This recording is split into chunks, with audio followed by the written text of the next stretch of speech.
Hello everyone and thank you for joining my talk. My name is Peter Mesotten. I'm a Liferay Architect at ACA IT-Solutions. We're currently 160 employees large. We are the largest Liferay partner in the Benelux. And yeah, we drink a lot of coffee. My talk today is about solving a problem that we are all facing when we are building Liferay projects for our customers. And that's testing. But not really unit testing or integration testing, but more giving your customers the ability to properly test all the functional parts of your application and all the conditions, all the corner cases. So before we do that, let's start by inspecting how a typical Liferay implementation architecture nowadays looks like. So usually, Liferay is implemented as a portal that discloses information from external sources, which can be databases, but also APIs. And most of the time, the data that's stored inside those sources is out of our control. Why? Well, sometimes because we just don't have access to the data because it's hosted by another provider and we cannot access it. Sometimes those data contain sensitive information, so we're not allowed to do anything with it and to look into those sources. And also, sometimes the data that's retrieved from an API, for example, is dependent on some kind of context that we cannot control, so which we cannot manipulate. For example, weather-based information, information about traffic jams, information that are based on time. But nevertheless, the data that's imported from those data sources, yeah, they have to end up in a portlet, and the portlet has to do some logic with it. So let me give you an example of this problem. Suppose we have a portlet which is built for a retail environment. So we want to have a portlet that advertises a certain clothing product based on the weather conditions that are currently applicable. So in this portlet, we want to show a scarf to the end user when the temperature is below 0 degrees Celsius. We want to show a coat when the temperature is between 0 and 20 degrees. And we want to show flip-flops when the temperature is above 20 degrees. So a very simple portlet. And if you take a look at how the architecture of this portlet would look like, it would be something like this. So we would create a portlet that translates a temperature into some kind of clothing product. And where does the portlet get that temperature information from? Well, it should be some kind of weather provider. And this weather provider, we can implement this using, well, some kind of open data REST-based weather provider. For example, for this demo, I've used Open Weather Map, which is an accessible and free to use weather service, which has a nice REST API, so we can easily call it. So if you would implement this solution in Liferay, we would typically create 3 OSGI modules. So one for the portlet, one for the weather provider API, and one for the implementation, which is done based on Open Weather Map. So let me give you a small demonstration how that would look like.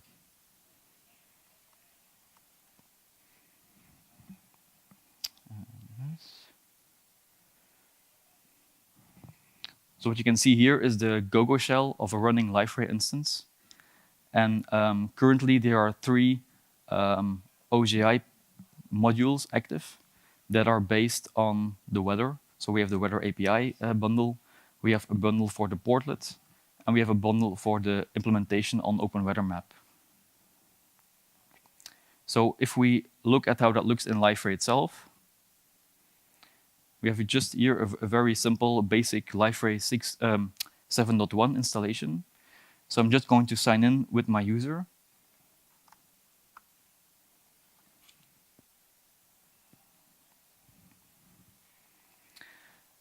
And you can see apparently it's currently 12 degrees Celsius in Amsterdam. And 12 degrees, that's between 0 and 20. So it shows a code, which is cool. So our portlet works. That's fine. So what are the next steps now? We should, or we would commit this change to the server, deploy it on a test environment, give it to our customers, and tell our customers, okay, it's ready. Just go ahead and test it. And that's fine. But the only problem is, yeah, they can test this case, but they cannot control the weather. So how can they test what would happen if the temperature is below 0 degrees or if the temperature is above 20 degrees? So the problem, let me switch back to mirror mode. So the problem is how to test the flip-flop case in European winter. We cannot do this right now because it's simply not 20 degrees or more. And typically in user-centered design, we would need some kind of mechanism to define test users that will always fall into a certain category, which is very deterministic. So you would always, if you sign in as such a user, you would always fall into a certain part of your application. And in user-centered design, this is accomplished by using personas. So in the case of our application that we have now, we could define 3 personas. First of all, we have Sakari, and Sakari is a polar bear, and we assume that every time Sakari signs in, it's minus 15 degrees. Every time he signs in, exactly minus 15 degrees. Then we have Moses. Moses is a lion. He lives in the savannah where it's hot, so every time Moses signs in, we assume that it's 33 degrees. And last but not least, we have Fritz, the hedgehog. Every time he signs in, it will be 12 degrees. So we have 1 persona for each conditional path in our application. So how can we define these personas in Liferay? This is where Schizo comes into the picture. Schizo is a set of modules that can be deployed in Liferay, and that allows you to define personas and also sign in as a persona in Liferay. So how does that work? In the current environment, I've installed Schizo. And if you do that, you can see in the control panel, under the user section, where you normally have users and organizations, underneath it, you can see a new entry, personas. I'm going to click on that. So currently, I don't have any personas. So I'm going to create one. And for this case, I'm going to create Moses the lion, because I want to test the case that the temperature is above 20 degrees, so I can test that I can see flip-flops in the portlet. So I'm going to enter some information. Moses bio. Bio gives us an explanation or a small description for the persona, which is pretty, it comes in handy for your test users if they search for a persona and they want to check a certain case so they know what the persona looks like and does.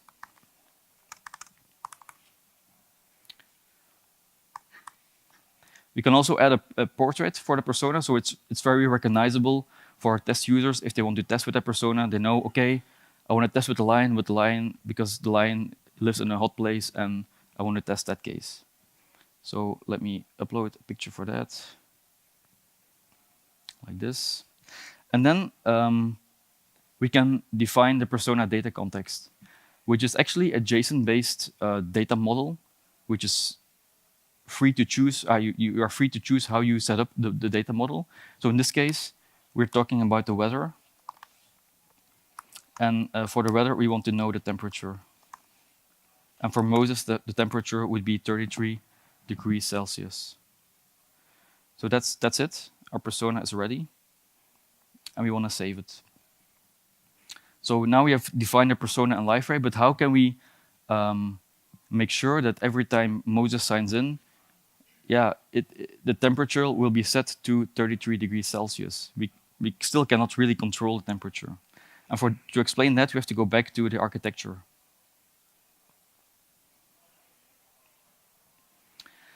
So a few slides back, we saw how we could set up the architecture with 3 different modules. And one of them was the weather provider implementation at the bottom that really retrieved actual weather data. What we'll now do is implement a second implementation for that interface, which is based on persona information.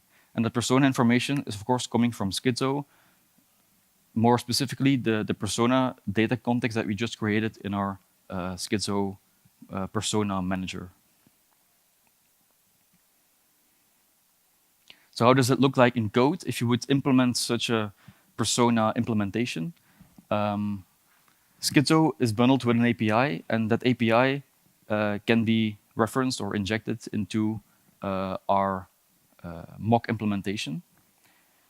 And Schizo has several methods available, but the most important one is the fact that it can retrieve the data context for the currently signed in persona. So in this case, that's a JSON data context that we defined for Moses the lion. And from there on, we can retrieve the right information from that data context. In this case, the temperature of the weather object. And we will return that information as the implementation for that service.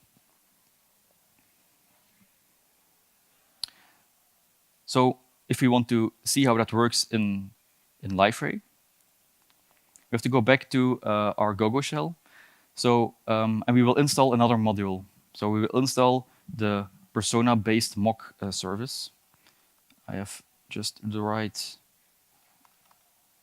install statement ready for that, like this. So I have now 4 modules. And I will swap the actual open weather map implementation with the persona-based one, so I can use the mock version instead of the real version. So I will stop this one to 9062, and I will start the 9066. If I now go look back, I can see that the 3 modules that are active are now the API, the portlet, and the persona implementation. So that's perfect.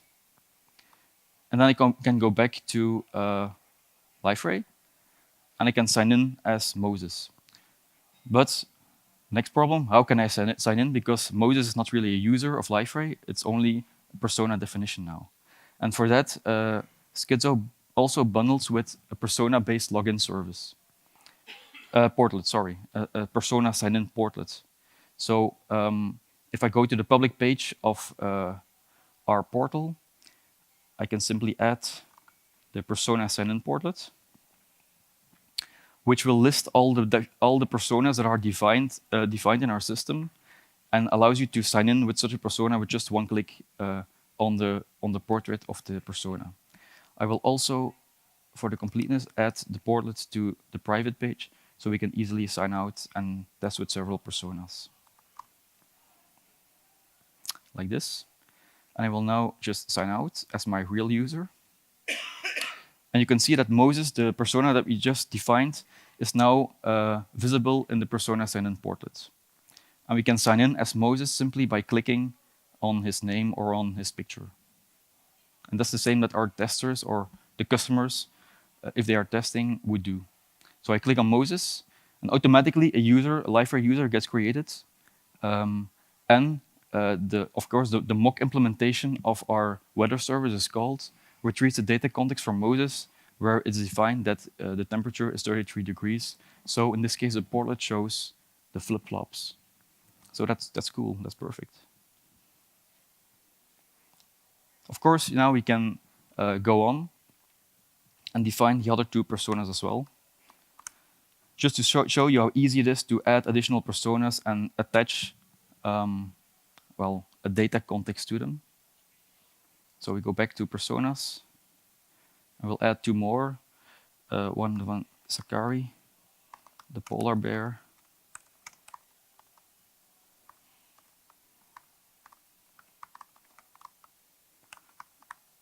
Sakari is freezing. So let me search for him right here. And Sakari has a temperature set to temperature set to minus 14 degrees, like this, and we'll add Fritz as well.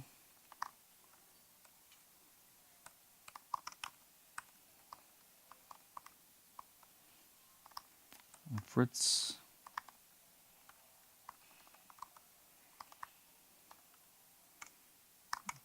No, I don't know what to write here, so I'm just putting this. All right, Fritz, here he is. And for Fritz, we set the weather to a temperature of 12 degrees. So, and we have our three personas here. So I can now show you, if I sign out, I have the same visualization here. I can sign in as Sakari, and it shows me the scarf. I can sign out, sign in as Fritz, and that doesn't work.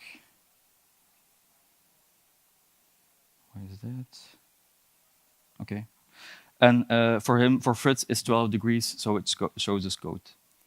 You can also see, if I check back in as an administrator, that all three personas are also defined as real Liferay users in the system. So next, they're available next to our normal users.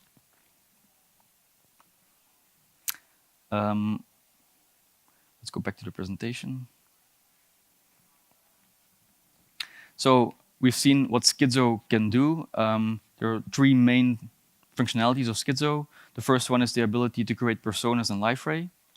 Second one is the ability to quickly and simply sign in as a persona.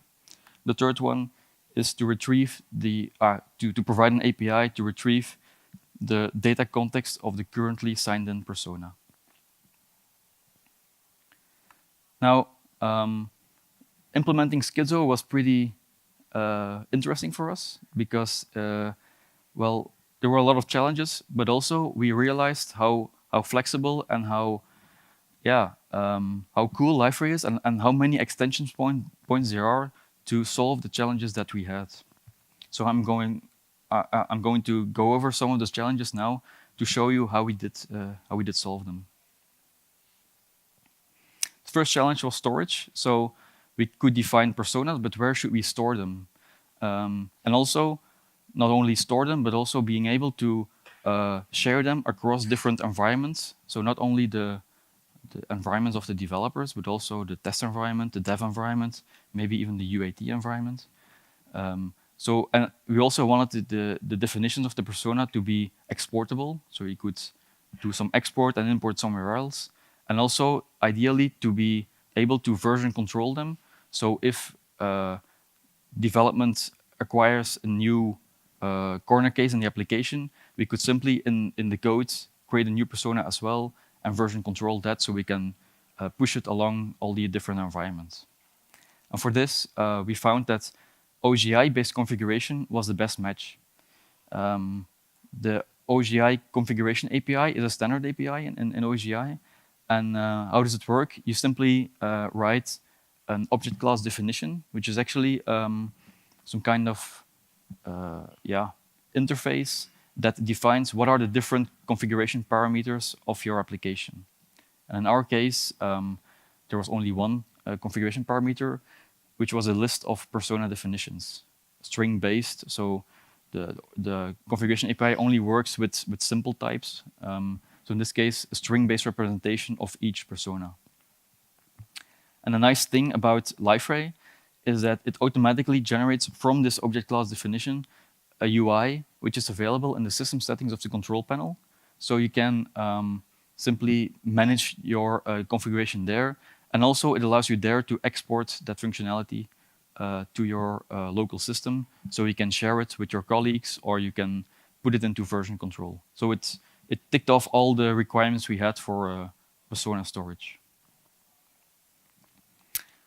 The second challenge that we had is one-click login.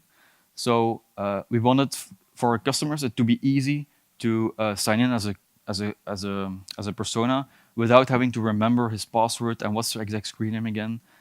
So it should just be as simple as one click of a button. Also, we wanted to perform some additional Liferay logic inside because we have defined our personas, but also the first time a persona signs in, we had to create a Liferay user because, yeah, we have to end up in a Liferay session, which requires a Liferay user. So that has to be created in the login process. And Liferay provides for that the auto login feature, which is a kind of hook that you can write. It's based on the auto login interface. So you simply have to implement this interface. And at that point, you have to implement one method, the doLogin method, which allows you to get some information from a request and sign in a user based on that information. So that information can be a URL parameter, like in this case, or it can be a header that's in the request, or something else. So in this case, we chose a URL parameter for that. And from there on, what we do in our code then is to create a Liferay user based on that screen name, which is in the parameter, and then return the credentials. And the returning of the credentials then actually concludes the authentication process in Liferay. So it does that all for us. So you can see with one simple class, we can implement this auto login logic. The third challenge was REST API. So what I've shown you in the demo is about an OGI-based persona mock service, which uses Schizo, but then the local API of Schizo. You can imagine that if you build portlets in Angular and Vue and React, that you want to inspect the data context of the persona via REST as well. So what's the simplest way to wrap a REST API around an existing local API without any external libraries? So Liferay works with JAX-RS for that. And also there, again, you only need to implement one class, which extends the JAX-RS application class. You have to provide the right application path, which is the path that's inside your endpoint. And then for each method that you want to provide in the REST API, you have to connect it to the right local API, of course. So in this case, for retrieving the data context, you have a path data-context, and it redirects to the local schizo.getDataContext. Additionally to the class, you also have to do some configuration to make sure that the base path of your REST endpoint is fixed. And the result of that is that if you would access a URL like at the bottom there, you can see the different parts of the URL coming from both the configuration file and the annotations in your class, which makes it very easy to, well, really structure your API calls.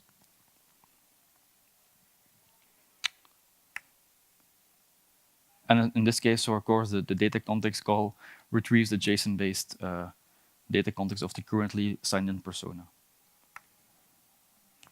The fourth and last challenge that we had was to provide, or to being able to provide a flexible UI for the sign-in portlet. So I've shown you the persona sign-in portlet, but of course you want it to fit into your own application, and therefore you don't want to spend any development effort to make sure that everything matches your corporate look and feel of your website or your intranet. So it should be very easy to change the UI of that portlet. And also, because a persona has some data context which contains some important information about each persona, you might want to use this data context inside that portlet, so your customers and your testers have an easy way to see which persona they should pick for testing a certain case. And for that, Liferay has a very cool feature, which is called application display templates. Those are actually free marker templates that are injected with some variables. In this case, the variable is a list of personas. You can loop over those personas and display whatever you want about a persona in whatever HTML structure that you like. So I also have a small demonstration on that, just to show you how that works.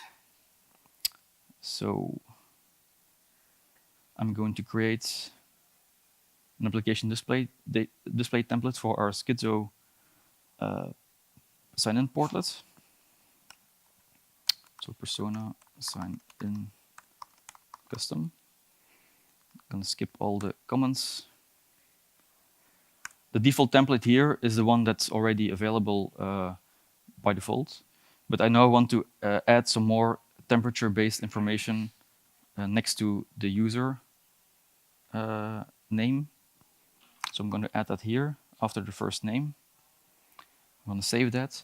And now, of course, I have to go back to my portlet and configure that portlet with the right application display template. So in this case, it recognizes that this is one of the application display templates. I save it. It's saved. I'll now sign out again. And you can see now that every persona has now the right information from the data context already applied. And for a customer, it's much easier to see when, okay, if I click on Sakari, I will probably see a scarf because it's minus 14 degrees. So that's about it. The question that remains is, where can I get this? So where can you use this in your own application? So good news for you. So the Schizo application is available in the marketplace for free. It's currently only applicable for Liferay 7.1. If you search for persona, you will find it in the marketplace. This is the icon that goes along with it. And I would say, give Schizo a try on your own application, on your own deployment. And if you have any feedback, any issues, any recommendations for us, let us know so we can improve the product and work further on that. You can also take a look at these links. They will also be provided in the presentation that will be shared with you if you want more information. So that's about it. Thank you for listening. Thank you for your attention. And if there are any questions left, you can ask me now or later after the presentation. Thank you. Thank you. Questions? No questions? Oh, we have. Give me the phone. Okay. Can I group the personas in the front end just using the ADT for creating a particular template that allows me to open some groups of personas, or there is a roadmap where you plan to add features like that to the product? The REST API of the Schizo framework also includes to retrieve the list of all the defined personas. You can use them in your own Angular or your own front-end portlet as well. So that's indeed already included in the product now. Yeah. Any other questions? Raise your hand. Okay. Thank you so much. Thanks.